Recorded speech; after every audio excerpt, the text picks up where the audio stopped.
Well, hello and welcome to Phoenix Brix. And the calendar tells me it's summer. The weather tells me something different. But nonetheless, I've decided to do a beach theme build in the form of this Lifeguard tower. Now, it's been a bit of a challenge to get that kind of wood frame feel, something kind of lightweight rather than too blocky, in a building of this relatively small size, but I think I've been successful with it, and it's got all the cadences of what these life towers kind of tend to look like. They're all slightly different, of course. So let's see how this is built.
So there you go.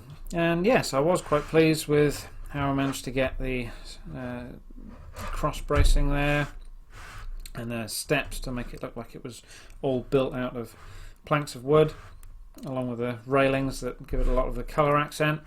So there is a few things that you can do with this build. Open up this first aid cupboard at the back. You could take out a few things there, some medicine, some bandages, some flippers, extra storage stuff that you might need. The roof is just resting on the top of the structure, so that you can access the inside if you want. Only a small interior, and only quite a small opening door as well, but making it much bigger would have meant making the whole structure wider, and it would have looked out of proportion. But I think that's big enough. Opens and closes. So yeah, I'm quite pleased with that. Nice summery feel, something that anyone can add to a beach scene in their city or whatever. So I hope you enjoyed that, and I will see you again.